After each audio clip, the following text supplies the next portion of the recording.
Olá, você está no canal da Igreja CI. Você vai ouvir agora uma palavra do Evangelho do Nosso Senhor que pode transformar a sua vida.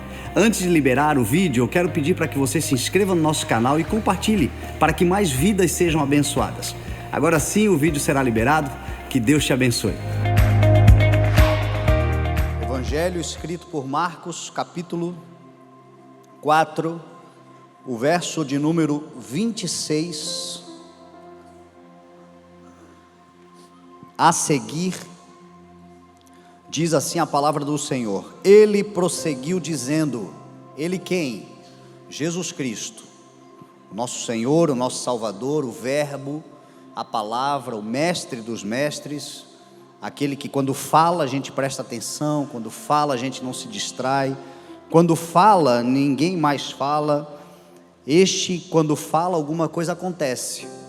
E Jesus prosseguiu dizendo: o reino de Deus é semelhante a um homem que lança a semente sobre a terra, noite e dia, estando ele dormindo ou acordado, a semente germina e cresce, embora ele não saiba como. A terra por si só produz o grão, primeiro o talo, depois a espiga, e então um grão cheio na espiga.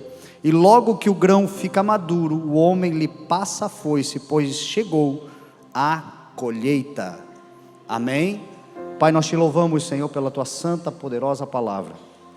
O Senhor está falando, e quem ousará, Senhor, falar depois que o Senhor fala? Por isso eu te peço, Senhor, que as minhas palavras sejam uma extensão do teu ensino, que tudo que eu falar, Senhor, seja o que o Senhor falaria, e se há algo em mim, Senhor, que não vem do Senhor, que seja anulado, em nome de Jesus. Que os nossos corações se abram para receber a tua santa, poderosa, viva e eficaz palavra, em nome de Jesus, amém, graças a Deus, amém. Existia um homem que eu gosto muito de refletir sobre a sua vida, porque ele foi um dos maiores privilegiados que esta humanidade já viu.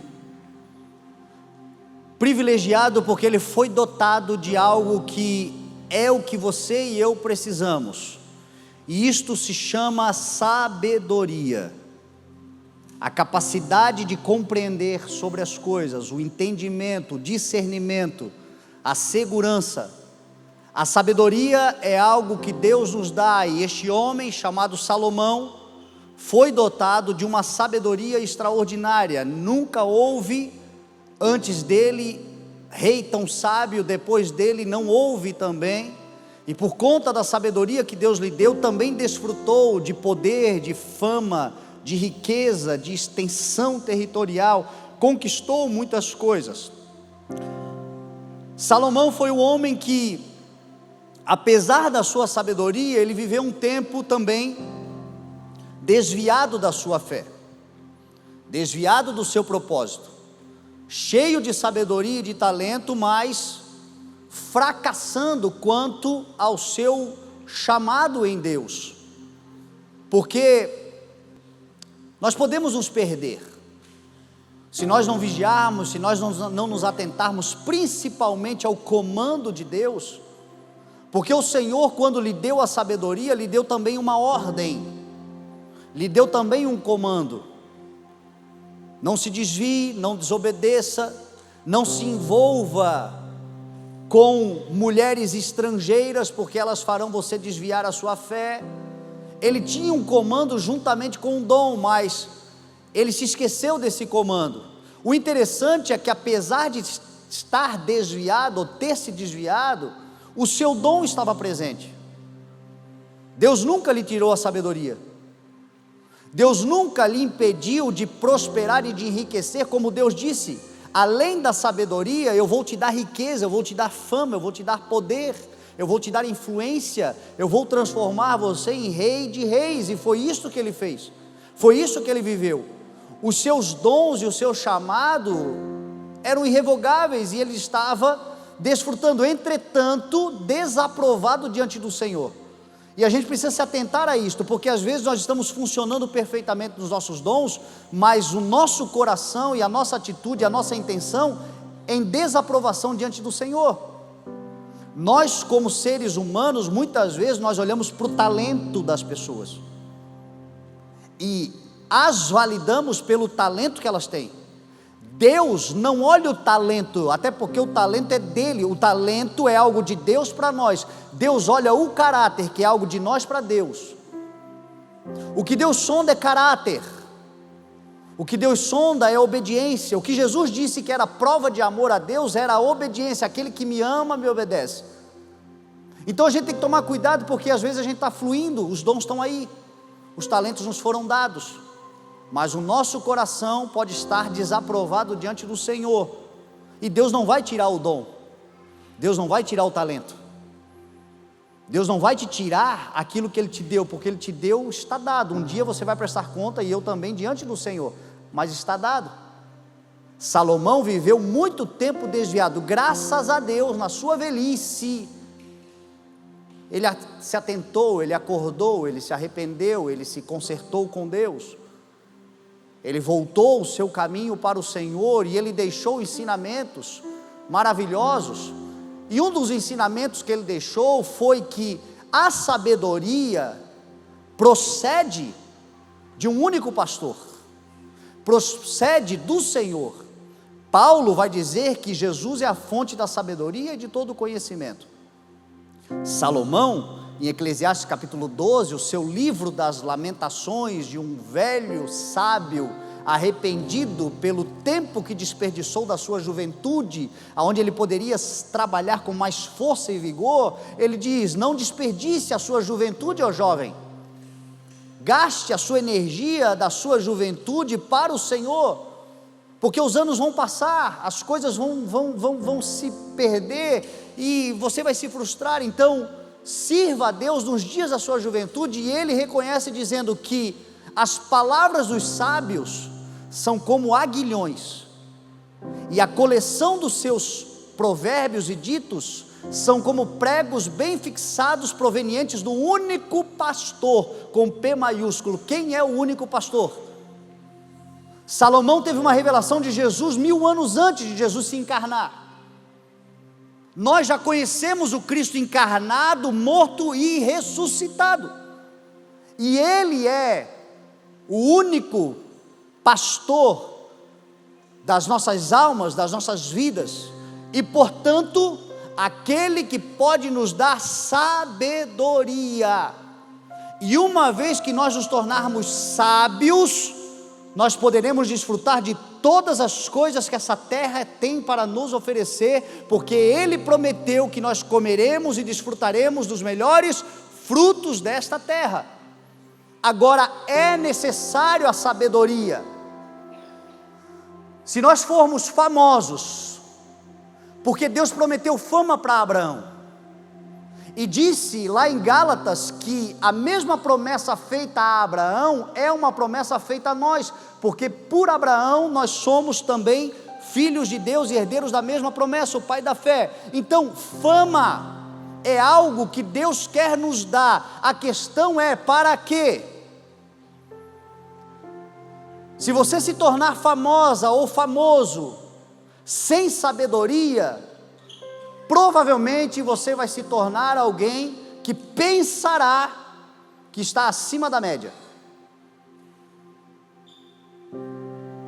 E quando a gente começa a achar que nós estamos acima da média, nós começamos a nos ensoberbecer, nos envaidecer. E se tem uma coisa que Deus abomina, é gente soberba e gente vaidosa, e Deus se opõe aos vaidosos. A soberba precede a queda, a soberba precede a ruína, e a soberba sempre parte de gente que vai se destacando, mas pensa que é acima da média, porque tem fama, mas não tem sabedoria. A fama com sabedoria vai te fazer, ao invés de pensar que está acima da média, trabalhar e servir pessoas para que elas saiam da mediocridade. Um agente de Deus, com chaves poderosas nas mãos, pregos bem fixados, aguilhões, que tiram as pessoas da mediocridade como um instrumento de Deus sobre essa terra. Grandes coisas que você vive tem a ver com uma ideia, com uma sabedoria, com alguma coisa que você leu, ouviu, aprendeu, te passaram, e hoje você desfruta de um lugar de honra, porque um sábio, uma sábia, te auxiliou. É através da sabedoria que nós acessamos lugares. Só que Deus quer nos tornar também candeias acesas, luzes acesas, homens e mulheres com influência. Nós vivemos a era dos influenciadores. Nós falamos muito sobre esta palavra influenciar. Os influenciadores digitais, os influenciadores desse mundo. A igreja é o sal da terra e a luz desse mundo. Portanto, se prepara, porque Deus quer fazer o teu nome se tornar conhecido, para que você seja um agente de Deus sobre essa terra, para tirar o povo e aqueles que estão aprisionados da mediocridade e viver as grandezas daquele que nos tirou das trevas. Deus quer fazer isso pela igreja. É igual dinheiro sem sabedoria. Se você tiver dinheiro sem sabedoria, provavelmente você vai se destruir e vai levar muita gente a se destruir também, porque o dinheiro sem sabedoria é um revólver na mão de um macaco, vai dar confusão, você vai se destruir.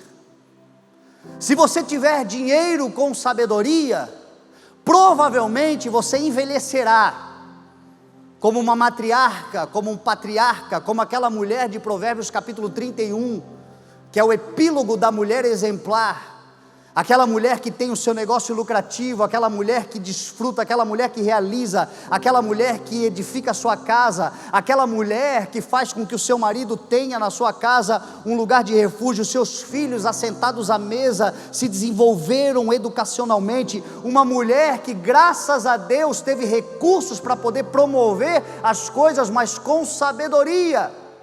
Se você for um homem com sabedoria e dinheiro no bolso, glória a Deus por isso, você vai se tornar um homem provedor, preparador, desenvolvedor de legado. Os seus netos e as suas gerações agradecerão, porque viram um avô fazendo grandes coisas e lhe transmitindo um legado. Se você tiver dinheiro sem sabedoria, você não vai passar do velho da lancha, jogando tudo fora. Abandonou a guerreira e se uniu às interesseiras. O que é isso? Dinheiro sem sabedoria. Então, em nome de Jesus, se você quer um conselho que eu considero sábio, não porque eu estou falando, mas porque a Bíblia não me ensina isto, é a palavra do Senhor. Se hoje você precisa de alguma coisa, peça sobretudo sabedoria. Salomão pediu ao Senhor sabedoria, quando Deus disse assim, ó, peça-me o que tu quiseres e eu te darei. Se o Senhor chegar para nós hoje e disser assim, peça-me o que tu quiseres e eu te darei, qual é o nosso pedido? Salomão disse assim, me dá sabedoria, porque tu me constituíste um rei, tu me entregaste um propósito, tu me fizeste responsável por um compromisso que é maior do que eu posso carregar, e eu preciso cuidar desse povo que não é o meu povo, é o teu povo, então me dá sabedoria. Diz a Bíblia que aquilo agradou ao Senhor, e o Senhor disse, eu não vou te dar apenas sabedoria, vou te dar toda a sabedoria como ninguém teve antes, mas vou também te dar riqueza, poder, influência, para que toda esta sabedoria seja canalizada na edificação de um povo. O Senhor nos chamou para edificar uma igreja, o Senhor nos chamou para edificarmos um reino. Então a gente precisa dessa sabedoria. A sabedoria não é simplesmente uma inteligência, uma intelectualidade, as coisas triviais. Sabedoria é uma luz do alto, que te faz ter e encontrar saídas que ninguém encontra. É o Senhor quem faz isso. E esse homem falou algo que é muito sábio. Eclesiastes capítulo 3, ele disse que há um tempo determinado para todas as coisas que acontecem debaixo dos céus, em cima da terra. Há um tempo e uma ocasião para todo o propósito. Tempo de nascer, tempo de morrer, tempo de curar, tempo de fazer feridas, tempo de abraçar, tempo de se conter, tempo de guerra, tempo de paz, tempo de semear, tempo de colher o que foi semeado. Eu acredito que todos nós sabemos, e se já vivemos uma certa etapa da nossa vida, nós sabemos que existe uma tal de lei da semeadura, que ela certamente se cumprirá sobre a vida de quem crer e de quem não crê. É uma lei universal que rege a vida na terra. Tudo aquilo que o homem semear, certamente ele colherá.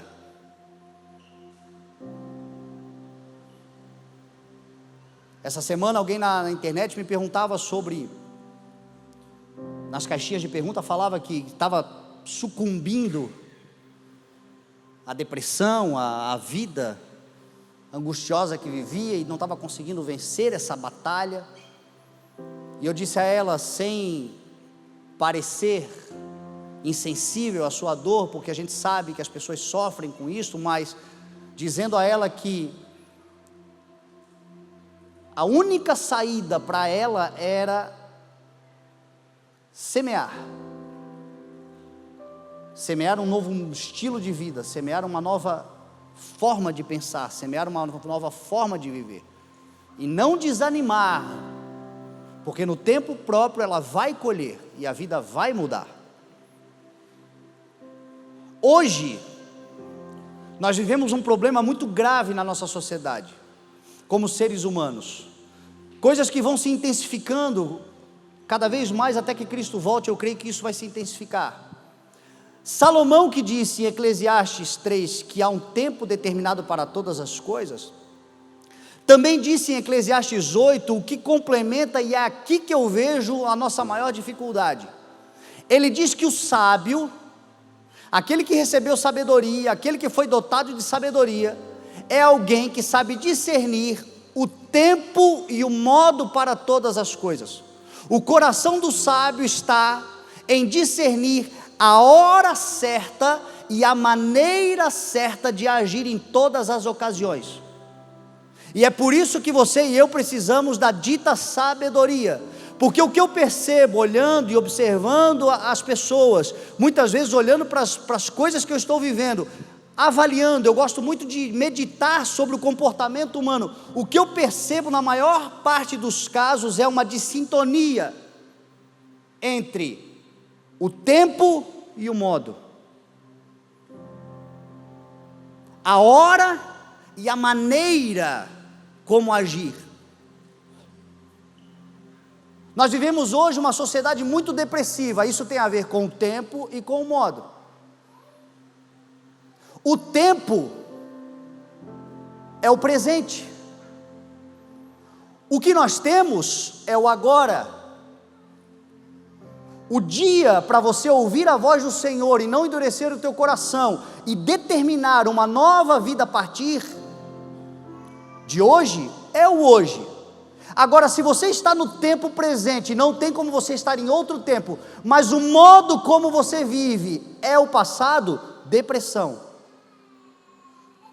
E muita gente está depressiva exatamente por isso, porque ela está no hoje, mas a forma como ela vive é a forma como ela viveu no passado, é o saudosismo, são as angústias, as amarguras, muitas vezes os traumas, muitas vezes a culpa por um tempo que já passou. Eu costumo sempre dizer, não é possível recuperar tempo perdido. Esqueça este engano do mundo que diz, vamos recuperar o tempo perdido. Não dá para recuperar o tempo perdido, o que dá é para parar de perder tempo. Não dá. O tempo é hoje, mas a forma como você vive é como se você estivesse no passado, depressão. O tempo é hoje, mas a maneira como você vive é sempre angustiado sobre o que vai acontecer amanhã, ansiedade. A razão pela qual nós estamos ansiosos e cada vez mais ansiosos é porque a gente não desfruta do agora. Está aqui no culto, está agoniado que amanhã tem um boleto para pagar, as coisas para fazer. Meu irmão, basta cada dia o seu mal. Nós andamos extremamente ansiosos porque a gente não usufrui do tempo presente. Os filhos estão na mesa, os filhos estão em casa, a casa existe, mas você está dentro de casa com a cabeça no amanhã, com a cabeça no futuro, a angústia por aquilo que provavelmente acontecerá e talvez nem acontecerá, desde que você pare de pensar nisso, porque Jó disse assim: o que eu temia me aconteceu. Tem coisas que nem aconteceriam se você não ficasse chamando para o tempo presente, a angústia, a ansiedade, mas não. Fica projetando as coisas, projetando. Sonhar é de Deus, planejar é de Deus, mas a gente planeja trabalhando no hoje, é codificando agora, é fazendo agora. O que eu posso fazer é construir um tijolinho de cada dia. De repente uma casa está pronta, mas foi dia a dia na construção, e não simplesmente sentando e sonhando com a casa e não fazendo nada por ela. Se eu estou no tempo presente e eu vivo de maneira... No passado eu tenho depressão. Se eu estou no tempo presente e eu vivo como alguém com a cabeça no futuro, somente no futuro, eu estou na ansiedade. Agora, se eu alinho e vivo no presente, como alguém que de fato coloca o seu coração nas coisas de cada dia, então eu estou na trilha de viver uma vida abundante e plena que Jesus Cristo prometeu. E aí Salomão vai dizer: o coração do sábio, ele está capacitado para entender a hora e a maneira certa. E a minha oração é para que hoje o Senhor alinhe os nossos corações. A hora é chegada, e a forma como nós devemos trabalhar também nos será dada, e nós cresceremos e edificaremos uma casa inabalável para a glória do nome santo daquele que vive e reina e está sobre nós. Há um tempo para todas as coisas. Tempo de semear. Talvez algumas pessoas aqui estejam no tempo de semear. A terra foi arrasada. O reino de Deus, disse Jesus Cristo, é como semelhante a um homem que lança uma semente sobre a terra.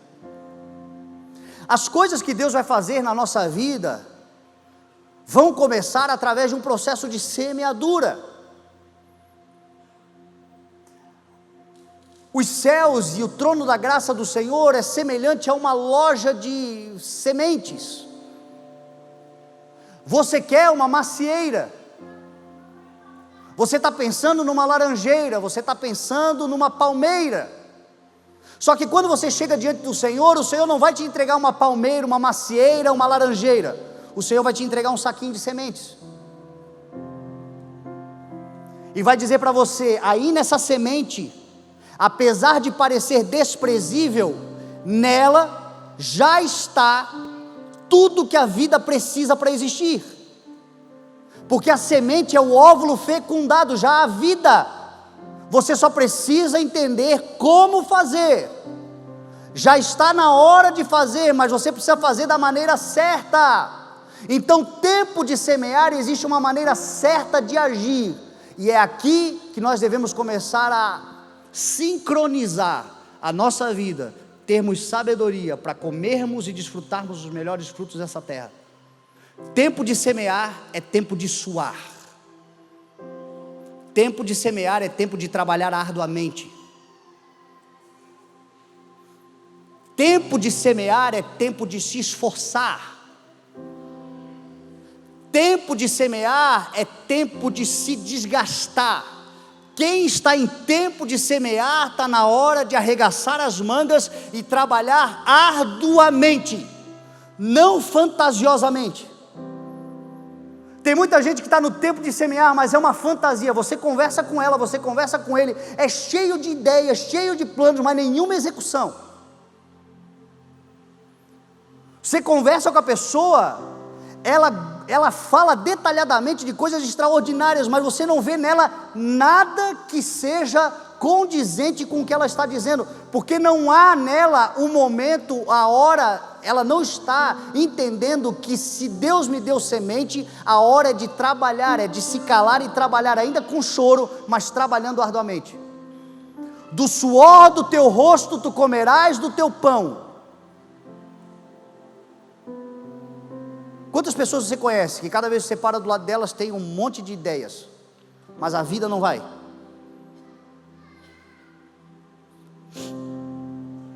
Porque você precisa trabalhar nessa ideia, trabalhar arduamente nessa ideia, suar o rosto e se esforçar por essa ideia, senão é só fantasia. A hora de semear é a hora de trabalhar. Tem gente que está na hora de semear, mas está vivendo de forma a gastar. A hora é de semear,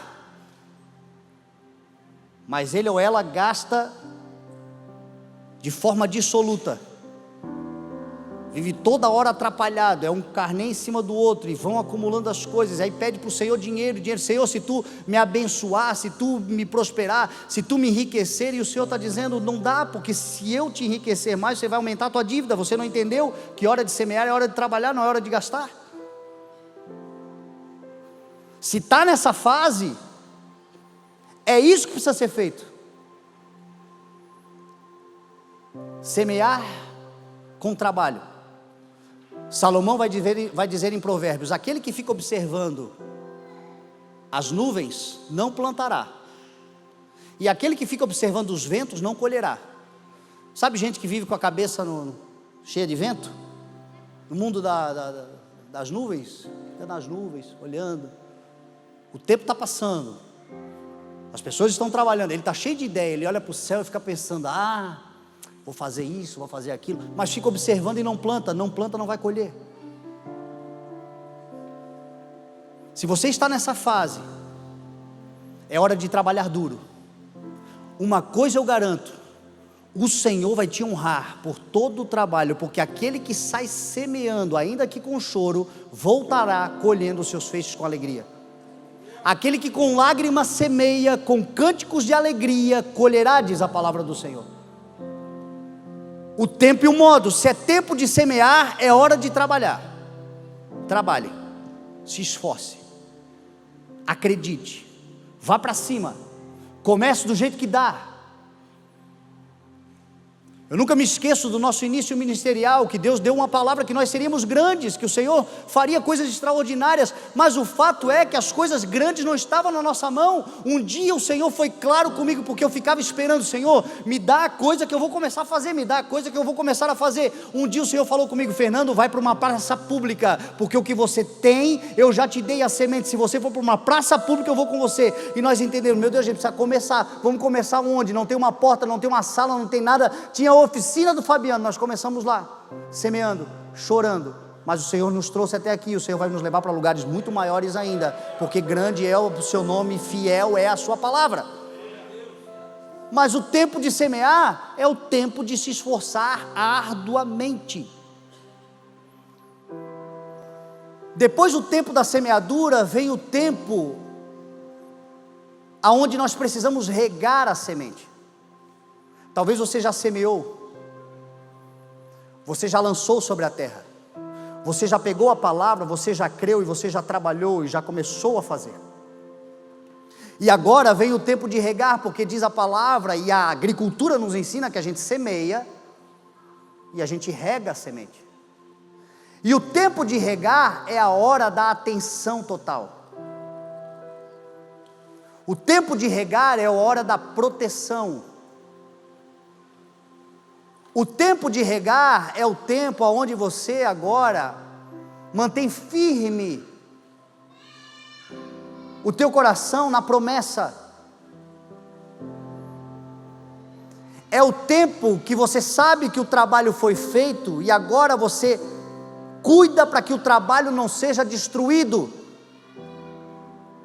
mantendo firmemente o propósito, a visão, a proteção, o cuidado, a vigilância. Você trabalha e você vigia. Você trabalha e você protege. Você trabalha e você agora cuida com quem entra nessa lavoura. Você trabalha e semeia alguma coisa, porque certamente vai ser semeado. Se você não semear, o inimigo vai semear. Jesus em Mateus 13 disse que o reino de Deus também se assemelha a um homem que lança uma semente de trigo sobre a terra. E aí quando todos estão dormindo, o inimigo entra na lavoura e semeia também o joio. E quando o trigo brota, o joio também aparece. Os lavradores perguntam: quem é que fez isso? Tu semeaste uma boa semente? Aí ele diz: o inimigo fez isso. Quer que arranquemos? Não. Deixe que ambos cresçam juntos até o tempo da colheita, porque se vocês arrancarem um trigo, vocês correm um risco de arrancar.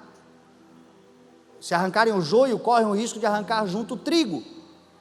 Então deixa crescer junto, e no tempo da colheita eu darei ordem aos lavradores, para que eles arranquem primeiro os feixes de joio, amarrem e joguem no fogo para ser queimado, e então guardem o trigo no meu celeiro.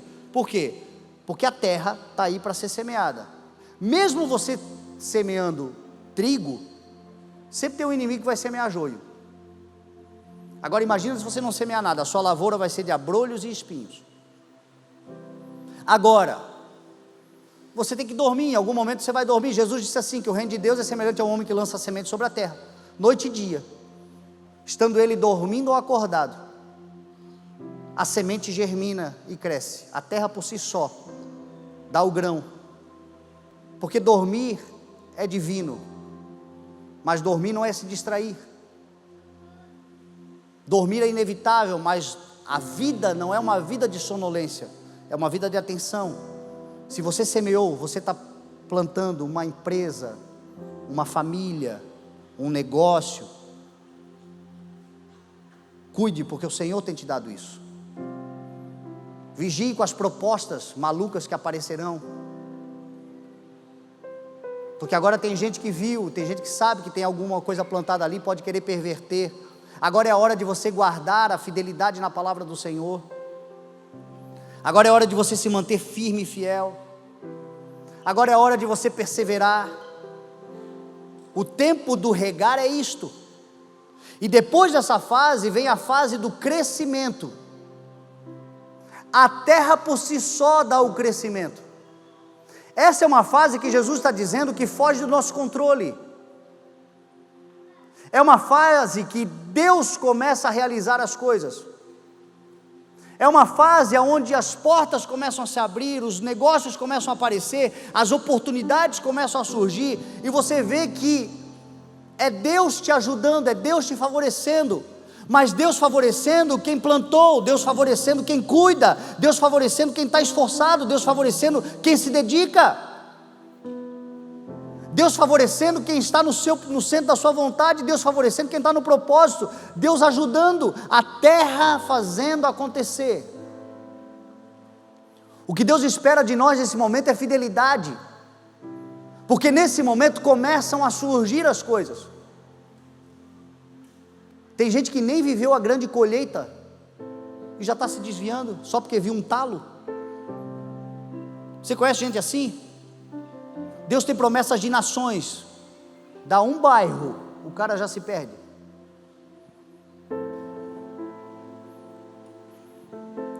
Deus tem promessa de multinacionais, Deus dá uma quitanda, o cara já se perde.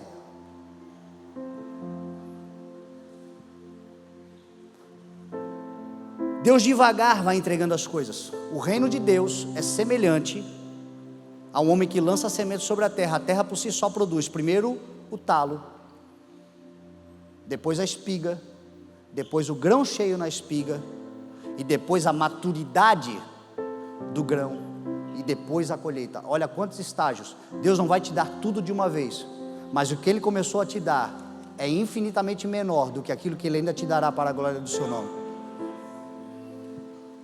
Deus só começou a fazer, Deus só começou a realizar, Deus só começou a projetar, a favorecer, a expor. E nessa fase, é uma fase que Deus espera de nós, essa lealdade. Esta é a fase que prova o nosso coração. Meu irmão, dificilmente você vai ver alguém no topo do topo se perder, porque quem chega no topo do topo sabe todas as etapas e sofrimentos que viveu para chegar até lá, e ele olha e diz assim: não vale a pena, não vale a pena eu ter sofrido tudo que eu sofri para jogar tudo fora agora. Você vê jogando fora a gente que está no meio do caminho, você vê desistindo gente que está no meio da caminhada, você vê desistindo gente que está começando a desfrutar. O que Paulo disse aos Gálatas? Não nos cansemos de fazer o bem, pois no tempo próprio colheremos, se não desanimarmos. Talo não é colheita, grão cheio na espiga não é colheita. Aparecer as coisas que você já semeou, mas ainda não está desfrutando, não é a colheita, é só a evidência da fidelidade de Deus, e o que o Senhor começou a fazer vai dar certo, são os sinais da profecia de que de fato vai dar certo, mas ainda não é a colheita, é no meio do caminho que a maior parte das pessoas desistem. É no meio, quando Deus começa a sinalizar o que vai fazer, e já está evidente, você já vê, as pessoas já veem, é aqui que a gente corre o risco de se distrair, é aqui que uma seta inflamada pode entrar. Enquanto a semente está debaixo da terra e uma revolução interior está acontecendo, ela está muito protegida. Quando ela surge, o talo, a espiga, o grão cheio na espiga, o processo de começar a amadurecer, mas ainda não está maduro, é aí que o lavrador tem que se cuidar com as pragas, é aí que pode entrar uma maldita praga e destruir toda a lavoura,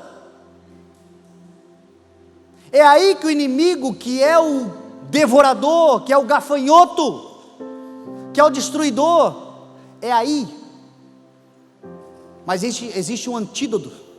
O antídoto é a fidelidade ao Senhor, é a confiança no Senhor, é a perseverança na palavra do Senhor e a espera. O justo viverá pela espera, o justo viverá pela fé, o justo viverá pelo firme fundamento daquilo que ele espera, a prova daquilo que ele ainda não viu, ainda não está desfrutando plenamente, mas já há sinais extraordinários. Quem olha para você, ainda que veja um talo, já não pode mais negar que existe um sinal extraordinário de um Deus que começou uma grande obra e haverá de completá-la até o dia de Cristo Jesus.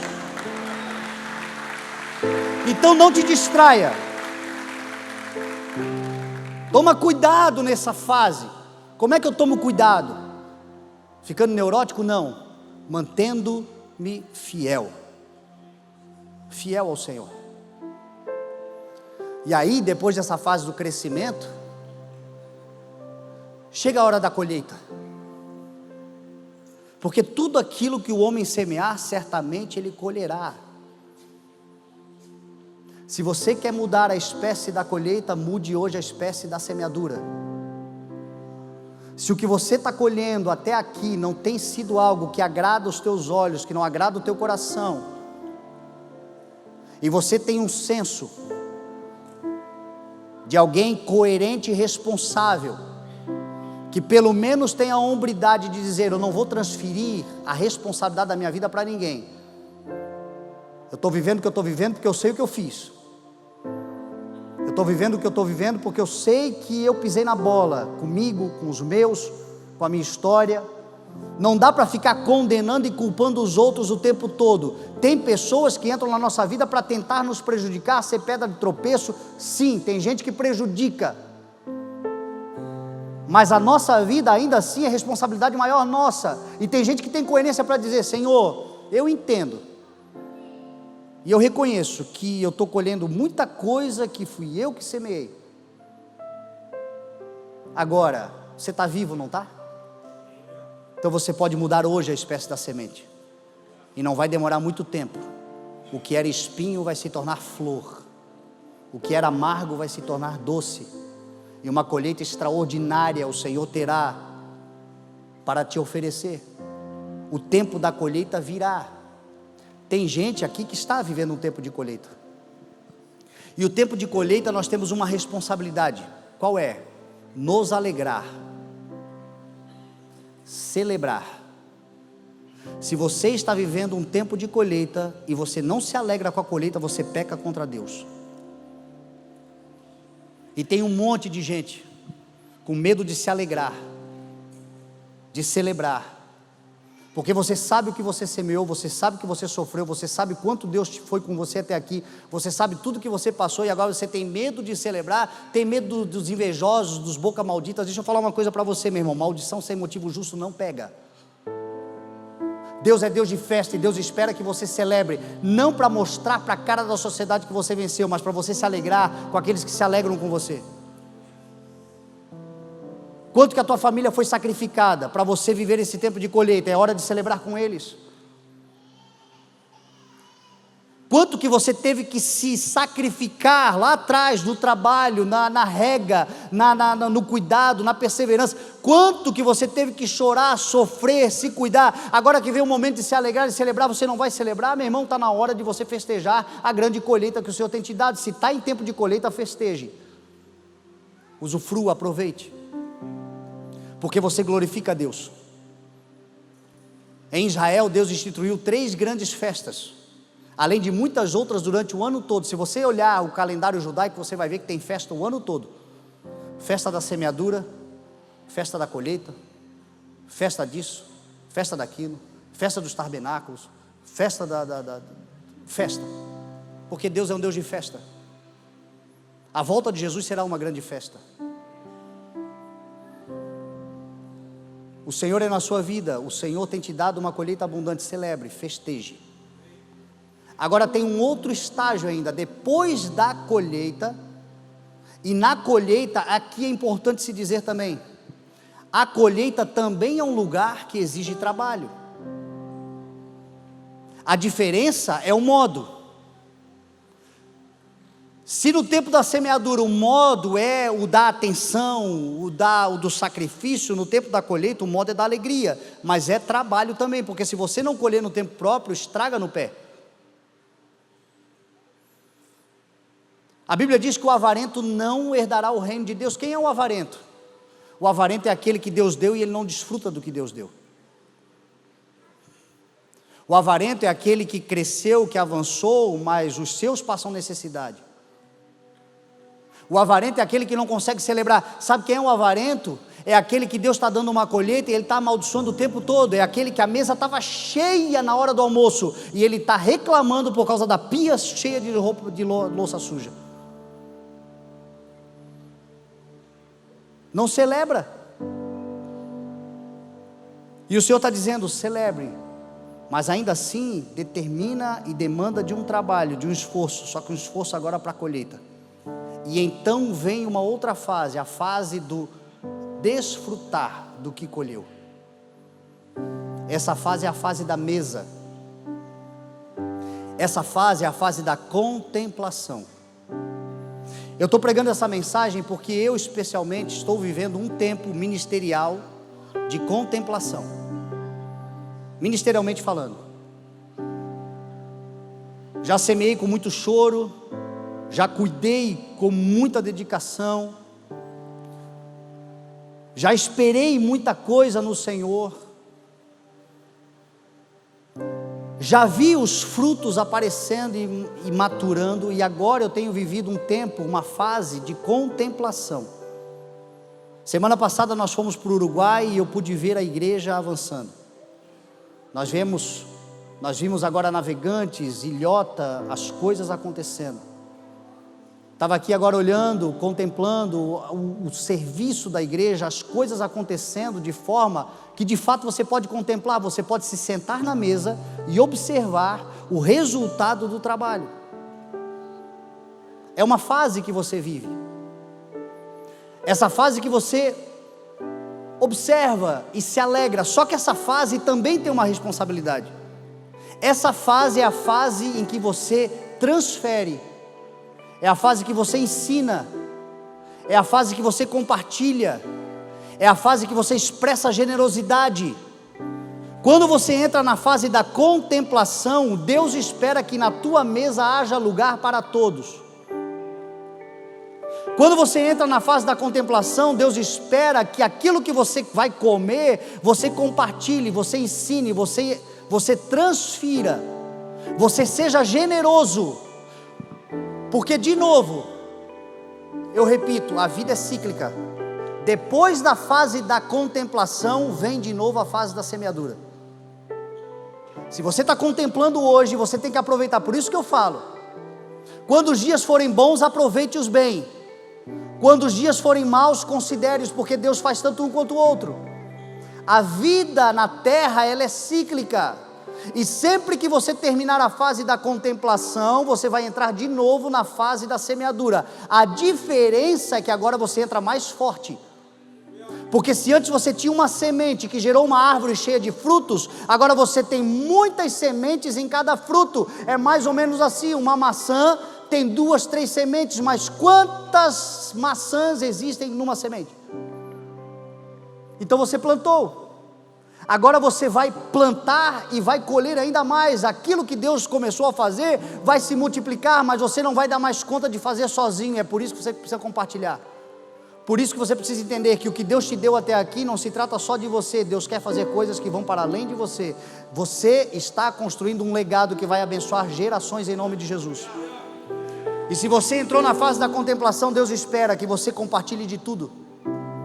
Eu tenho vivido esse tempo. A minha fase agora ministerial é ter chamado os jovens dessa igreja, está chamando, está trazendo para perto, está compartilhando. Sento com o Tiago, sento com o Pedro, sento com os jovens, sento com aqueles que estão se entregando e se integrando ao ministério, e tenho compartilhado de todas as coisas, porque eu sei que a lavoura vai continuar num processo de semeadura, de cuidado, de espera, de colheita e de contemplação, e cada vez mais será assim, porque o Senhor tem nos dado esta graça, e esta graça está sobre a sua vida também.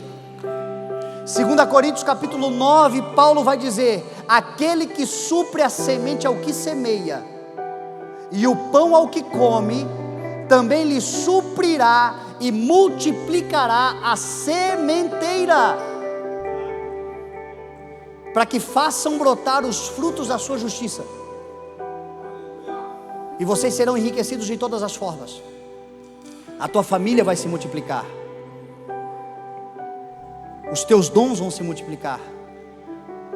No reino de Deus, a multiplicação vem por meio do compartilhamento. Compartilha do que o Senhor tem te dado. Senta na mesa e socorre pessoas que precisam de socorro. Ensina pessoas que precisam de ensino. Dê a sabedoria para aqueles que precisam da sabedoria. E você vai ver multiplicação sobre multiplicação do Senhor na tua vida. Jesus Cristo é a maior semeadura que esta terra já viu. A semente mais poderosa de toda a terra, de todos os universos e multiversos, chama-se Jesus Cristo. Jesus Cristo veio à terra semeado pelo Pai, e Ele disse: é chegada a hora de o Filho de Deus ser glorificado. O grão de trigo, se ele não cair na terra e não morrer, ele permanecerá só, mas se ele morrer, ele dará muito fruto. Jesus Cristo veio, cumpriu o propósito, foi semeado, foi colocado na terra, morreu como uma semente, mas se levantou como uma árvore de vida. E esta árvore de vida gerou muitos e muitos e muitos frutos. Hoje no mundo nós somos 2,5 bilhões de frutos desta árvore, porque todo aquele que está em Cristo Jesus é um cristão, portanto um fruto desta árvore, a videira verdadeira, o Pai o agricultor, e nós os ramos dando frutos que permanecerão. Agora nós temos uma escolha a fazer. Nós podemos ser só um fruto que vai passar e vai acabar, ou nós podemos utilizar as sementes que estão dentro de nós e nos tornarmos também árvores frondosas. Como diz a palavra do Senhor: os justos florescerão como a palmeira, crescerão como os cedros do Líbano, plantados na casa do Senhor, florescerão nos seus átrios. Até na velhice darão fruto, permanecerão viçosos e verdejantes, para proclamar que o Senhor é justo. O Salmo de número 1 diz que aquele que medita na lei do Senhor e nela coloca o seu coração é como árvore plantada junto a águas correntes, dá fruto na estação própria, as suas folhas não murcham e tudo quanto faz prosperará. Você é um fruto da fidelidade de Deus e do amor de Jesus, mas através de Jesus você pode se tornar uma árvore frondosa para alimentar gerações, porque o processo continua. Jesus hoje está nos céus, contemplando a glória do Pai, se assentado em trono de justiça, mas aqui na terra existem muitas e muitas e muitas frutificações do seu amor, e outras árvores estão crescendo, e o que nós estamos fazendo tem a ver com um legado. Por isso, meu irmão, a minha convocação em nome de Jesus para você hoje é que o nosso coração se alinhe com o tempo e com o modo, com a hora certa e a maneira certa.